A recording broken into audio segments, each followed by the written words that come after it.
어, 혹시 이런 기도를 해보신 적이 있습니까? 하나님, 이런 일이 왜 나에게 일어났습니까? 혹은 하나님, 왜 나에게 이런 상황을 주셨습니까? 이렇게 기도를 해보신 적이 있으신가요? 아마도 우리 모두는 이런 기도를 해봤고 아마 지금도 하고 있는지도 모릅니다. 우리는 일상에서 많은 부분을 알고 싶어 합니다. 우리가 처한 이 일들이 왜 일어났는지, 우리에게 닥친 상황의 이유가 무엇인지, 그리고 우리는 그것들을 변화시키고 싶어 합니다. 조금 더 좋은 방향으로, 조금 더 우리가 원하는 방향으로. 이왕이면 어려움을 없애고 싶어 하죠. 우리의 초점은 항상 우리에게 펼쳐진 상황과 환경을 변화시키는 데 있는 것 같습니다. 우리는 변화를 원하고 변화를 이야기하지만 하나님은 변화에 앞서 먼저 변하지 않아야 하는 것에 대해 말씀하기를 원하시는 것 같아요. 그리고 변하지 않는 것을 통하여 일어나는 진정한 변화를 우리에게 요구하는 것이죠. 하나님께서 변하지 않고 순전하게 지켜나가길 원하시는 그것은 바로 정체성입니다. 하나님은 우리에게 우리의 정체성이 변하지 않기를 원하세요. 오늘 우리가 함께 읽은 본문의 배경은 사사시대로 이스라엘이 우상숭배를 함으로 인해서 미디안의 압제를 받고 있는 그 상황을 배경으로 하고 있습니다. 그런데 그 압제의 상황이 무척이나 처참했다고 이야기합니다. 사사기 6장 1절에서 2절은 이렇게 기록을 하는데요. 이스라엘 자손이 또 여호와의 목전에 악을 행하였으므로 여호와께서 7년 동안 그들을 미디안의 손에 넘겨주시니 미디안의 손이 이스라엘을 이긴지라. 이스라엘 자손이 미디안으로 말미암아 산에서 웅덩이와 굴과 산성을 자기들을 위하여 만들었으며 7년 동안 압제를 받았습니다. 그런데 얼마나 처참했는지 완악하고 완악한 이스라엘이 고작 7년 만에 그 어느 때보다도 빠르게 두 손 두 발 다 들었어요. 그리고 하나님을 찾았습니다. 하나님의 구원과 사랑을 경험해서 빨리 하나님을 찾았던 거라면 좋았을 텐데 그렇지 않았습니다. 극심한 고난 가운데서 하나님을 찾았습니다. 성경은 이들의 삶이 사람의 삶이 아니었다라고 집중하며 말하고 있습니다. 2절에 보면 이스라엘 사람들이 미디안 사람들을 피해서 산으로 도망을 갔습니다. 미디안 사람들은 역사적으로 아라비아에 거하던 유목민이었는데요. 동물들을 이용하여 이동을 했기 때문에 그 기동력이 무척이나 빨랐습니다. 그들을 피해서 이스라엘 백성들은 산으로 도망갔던 것이죠. 산에 가서 구덩이를 파고 거기에 머물던가 아니면 산에 있는 동굴에 숨던지 아니면 누군가의 접근을 막기 위해 세워진 산성으로 들어가서 미디안 사람들을 피해서 숨어 살았습니다. 동물로 비유하자면 마치 두더지 같았어요. 오면 숨고 오면 숨고 하는 것이죠. 미디안 사람들은 5절에 메뚜기 떼로 표현했는데요. 이스라엘을 쳐들어오는 그 수는 무척이나 많았고 그들이 지나간 자리에는 메뚜기 떼가 지나간 것처럼 아무것도 남지 않았습니다. 식물도 소도 양도 나귀도 모든 것을 남기지 않았습니다. 얼마나 힘들었을까요? 극심한 가난에 시달려야만 했습니다. 그런 그들은 하나님을 향해서 부르짖게 되었습니다. 6절에서 7절은 이렇게 기록하고 있는데요. 이스라엘이 미디안으로 말미암아 궁핍함이 심한지라 이에 이스라엘 자손이 여호와께 부르짖었더라. 이스라엘 자손이 미디안으로 말미암아 여호와께 부르짖었으므로 부르짖었다라고 하는 말이 6절과 7절에 모두 나오는데요. 그만큼 절실한 이스라엘의 마음을 성경이 강조하고 있는 것입니다. 이스라엘 백성들이 할 수 있는 것은 하나님께 부르짖는 것밖에 없었습니다. 그때 하나님은 그들을 위하여 선지자를 보내셨습니다. 8절에서 9절은 이렇게 말씀합니다. 여호와께서 이스라엘 자손에게 한 선지자를 보내시니 그가 그들에게 이르되 여호와께서 이같이 말씀하시기를 이스라엘의 하나님 내가 너희를 애굽에서 인도하여 내며 너희를 그 종 되었던 집에서 나오게 하여 애굽 사람의 손과 너희를 학대하는 모든 자의 손에서 너희를 건져내고 그들을 너희 앞에서 쫓아내고 그 땅을 너희에게 주었으며. 아멘. 이 선지자의 이름이 기록되어 있지 않은데요, 하나님께서 부르짖는 이스라엘 백성들에게 이 무명의 선지자를 통해서 하신 말씀이 무엇입니까?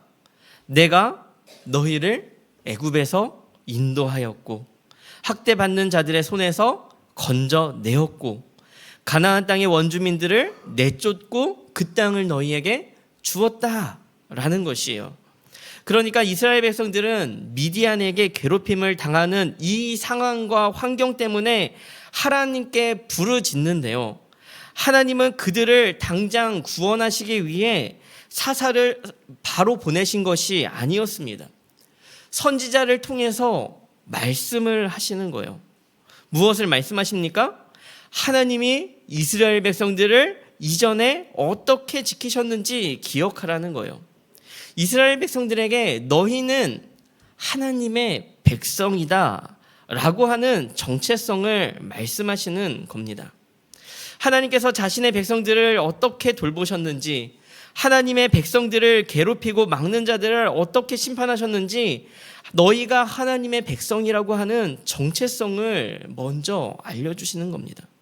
그리고 더 나아가 하나님의 백성이라고 하는 자신의 정체성을 버리고 가나안의 신들을 섬긴 이스라엘 백성들을 책망하시는 거예요. 10절은 이렇게 말씀합니다. 내가 또 너희에게 이르기를 나는 너희의 하나님 여호와이니 너희가 거주하는 아모리 사람의 땅의 신들을 두려워하지 말라 하였으나 너희가 내 목소리를 듣지 아니하였느니라 하셨다 하니라. 이스라엘은 자신의 정체성을 버렸습니다. 그런데 닥쳐오는 어려움 가운데 자신들의 정체성을 다시 확인하지 않고 그저 현실의 어려움을 벗어날 방법만 찾는 거예요. 하나님께 어려움을 해결해 달라고 요청하는 겁니다. 그때 하나님은 어려움을 해결하기에 앞서서 정체성을 먼저 보게 하시는 겁니다. 왜입니까? 정체성을 회복하는 것, 그것이 가장 중요한 것이기 때문이었습니다. 이스라엘의 정체성은 하나님의 백성이라는 사실이었습니다. 하나님은 이스라엘을 통해 온 세계에 하나님이 하나님이심을 보이셨어요. 하나님은 자신의 백성들을 보호하고 구원하시면서 온 세계가 하나님이 어떠한 분이신지를 알게 하시는 거예요. 그런데 이스라엘이 자신의 정체성을 버렸습니다. 하나님의 백성이 아니라 가나안 사람들 중 하나로 변한 거예요. 하나님이 보실 때에 가장 중요한 문제는 그들의 기도를 들어주는 것이 아니라 하나님의 백성으로 정체성을 회복하는 것이었다는 겁니다. 여러분, 우리의 정체성이 무엇입니까? 우리의 정체성이 무엇입니까? 하나님의 백성 아닙니까? 하나님의 자녀 아닌가요? 그러나 우리는 너무나도 쉽게 우리의 정체성을 버린다는 사실입니다. 진짜 우리에게 닥친 가장 큰 문제는 우리 앞에 놓인 그 어떤 어려움이 아니라 그것이 바뀌는 그 어떠한 그 문제를 해결하는 것이 아니라 우리의 정체성을 원래대로 돌아오게 하는 것이에요. 하나님은 우리를 통해 세상이 하나님을 알기를 원하십니다. 그런데 세상이 우리를 통해 하나님을 알 수가 없어요. 왜요? 세상과 똑같으니까. 다른 것이 없으니 우리를 통해 하나님이 비춰지지 않는 겁니다. 그것이 정체성의 문제라는 거예요. 오늘 본문에 보면 기드온이 등장을 합니다. 기드온이 포도주 틀에서 타작을 하고 있었습니다. 본문에 쓰인 타작이라는 말은 적은 양의 곡식을 막대기로 때려서 타작하는 모습을 나타내는 동사인데요, 양이 적었다라는 의미가 그 안에 들어가 있습니다. 그도 그럴 것이 원래 타작은 바람이 통하는 넓은 곳에서 해야 되는데 기드온은 좁은 포도주 틀에서 타작을 하는 겁니다. 미디안 사람들의 시선을 피해서 좁은 공간에서 적은 곡식을 타작하고 있는 거예요. 아주 초라한 모습이죠. 그런데 그때 여호와의 사자가 기드온에게 나타나 말을 합니다. 12절의 말씀인데요. 우리 함께 읽었으면 좋겠습니다. 함께 읽겠습니다. 여호와의 사자가 기드온에게 나타나 이르되 큰 용사여 여호와께서 너와 함께 계시도다 하매. 아멘. 누가 보아도 겁쟁이의 모습을 한 기드온 아닙니까? 그런데 하나님이 말씀을 하시는 거예요. 큰 용사여 여호와께서 너와 함께 계시도다. 너는 큰 용사인데 여기서 뭐 하는 거냐? 너는 위대한 하나님의 백성인데 여기서 무엇을 하고 있니? 하나님은 기드온에게도 정체성을 묻고 계시는 겁니다. 그런데 기드온이 일어나 반문을 합니다. 13절의 말씀인데요. 기드온이 그에게 대답하되 오 나의 주여 여호와께서 우리와 함께 계시면 어찌하여 이 모든 일이 우리에게 일어났나이까? 또 우리 조상들이 일찍이 우리에게 이르기를 여호와께서 우리를 애굽에서 올라오게 하신 것이 아니냐 한 그 모든 이적이 어디 있나이까? 이제 여호와께서 우리를 버리사 미디안의 손에서 우리를 넘겨 주셨나이다 하니. 하나님의 부르심 앞에서 기드온이 질문을 하는 겁니다. 하나님께서 함께 하시는데 왜 우리에게 이러한 일이 일어납니까? 애굽의 모든 기적들은 다 어디 있습니까? 하나님이 함께 하시는 것이 정말 맞습니까? 하나님이 살아계신 것이 정말 맞습니까? 그것이 맞다면 도대체 이 현실은 무엇입니까? 하나님께 도전하는 거예요. 하나님은 기드온에게 정체성을 말씀하시지만 기드온이 보기에 나는 큰 용사도 아니고 하나님이 함께 계시는 것 같지도 않은 겁니다. 사랑하는 성도 여러분, 기드온의 이 말이 사실 우리의 마음 아닙니까?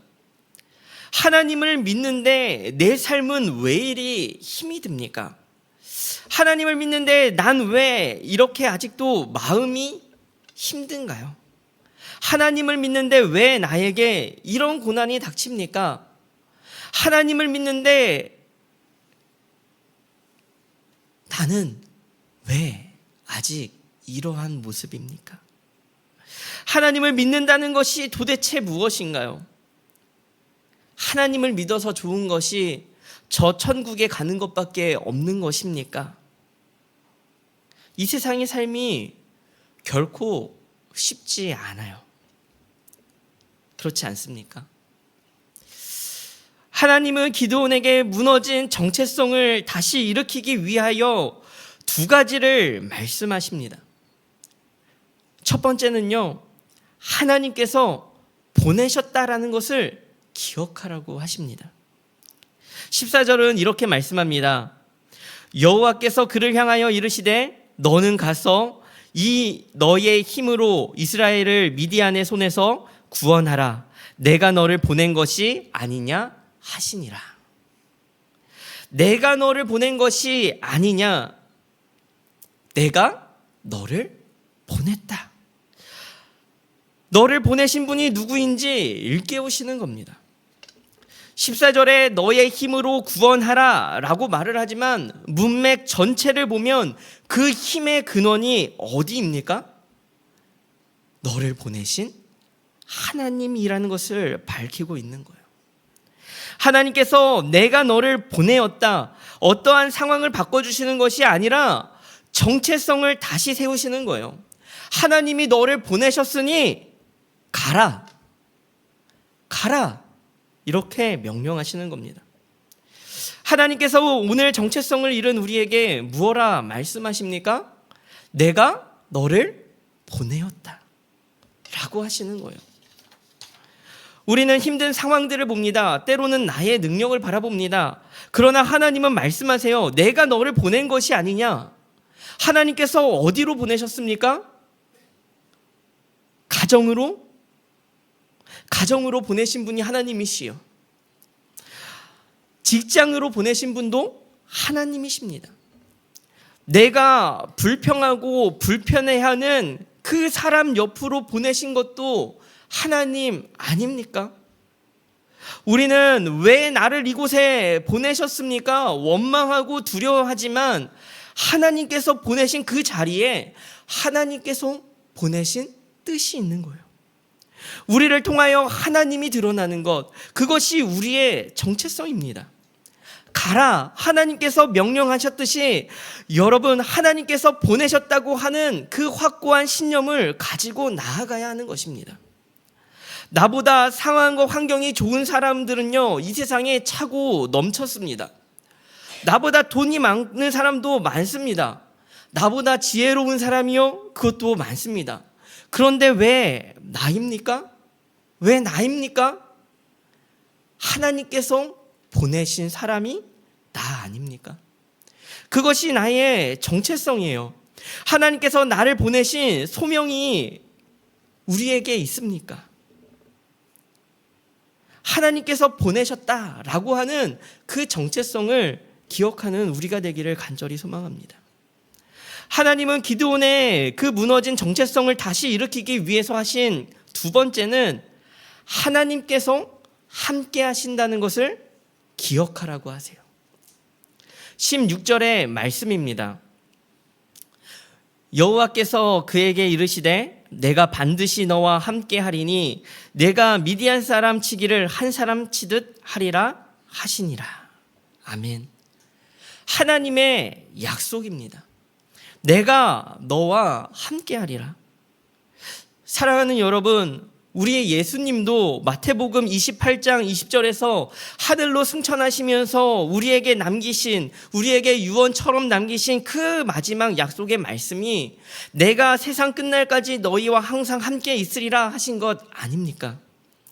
하나님이 함께 하신다면 두려워할 것이 무엇인가요?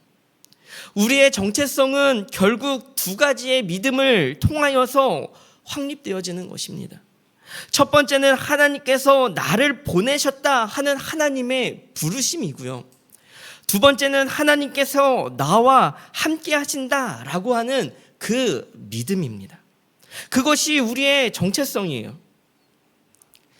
사사 시대는요, 총 360년 가량을요 12명의 사사들을 통해서 사사기의 말씀을 통해서 우리에게 소개가 되어집니다. 우리는 사사가 매우 특별하고 뛰어난 사람일 것이다 라고 생각을 하지만 그들은 사실 그다지 뛰어난 사람들이 아니었습니다. 오히려 평범했습니다. 너무나 평범해서 그 시대를 대표할 만한 사람들이었어요. 여자 사사였던 드보라는 남자보다 뛰어나서 여자 사사가 된 것이 아니라 도저히 쓸만한 남자가 없는 그 시대를 대표하는 한 사내의 아내인 여자였습니다.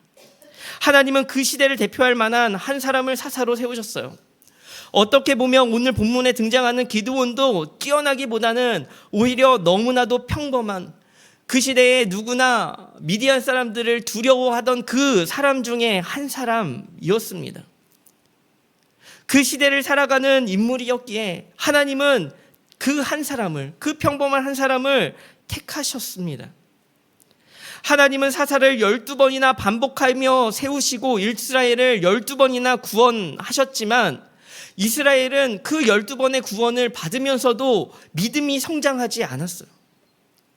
원래 하나님의 일하심을 경험하면서 신앙이 조금씩 성장해 가는 그것이 신앙의 성장의 기쁨 아닙니까? 그런데 이스라엘이 12번이나 구원을 반복해서 받았지만 성장이라고는 눈꼽만큼도 없었습니다. 오히려 반복해서 이스라엘은 점점 더 타락해가는 양상을 보여줬어요. 하나님의 목적은 12번씩 그들을 구원하였지만 그들을 구원하시는 것이 하나님의 목적이 아니었습니다. 하나님의 목적은 그저 그들의 정체성을 확립해 가시는 거였어요. 평범한 사사를 세우셔서 이 사람을 통하여 너의 모습을 돌아보아라. 진짜 너의 정체성을 확인해라 라는 것이었어요. 하나님이 너를 보내셨다. 그리고 하나님이 너와 함께 하신다라고 하는 하나님의 백성으로서의 정체성 말입니다. 하나님의 구원은 사람의 능력에 달려있지 않습니다. 평범하더라도 하나님은 구원하실 수 있는 분이세요. 왜냐하면 하나님께서 그를 통해 일하시기 때문입니다. 하나님은 우리가 대단해서 부르지 않으셨습니다. 어쩌면 오히려 우리가 너무나도 평범하기 그지없어서 우리를 부르셨습니다. 평범하게 삶에 어려움이 있고 소소한 기쁨도 있는 그런 이 시대의 평범한 한 사람으로 우리를 부르셨습니다. 그러나 우리는 그 평범한 한 사람이지만 우리는 다릅니다. 왜입니까? 하나님께서 보내셨고 하나님께서 함께 하시는 한 사람 한 사람이기 때문입니다. 하나님은 분명 우리를 통해 일하실 겁니다. 평범하지만 비범하게, 평범하지만 특별하게 우리의 삶을 들어서 사용하실 거예요. 그것이 우리의 자부심입니다. 그것이 우리의 명예입니다. 내가 선한 일을 많이 하는 것, 내가 특별한 일을 많이 하는 것이 나의 자부심이 아니라 아무 자격 없을지라도 세상이 나를 하나도 알아주지 않는다 할지라도 하나님이 나를 세우셨음이 가장 기쁜 일이에요.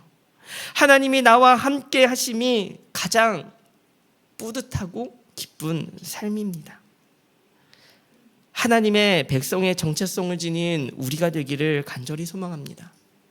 우리를 통해 하나님이 드러나시니 이보다 더 큰 축복이 어디 있습니까?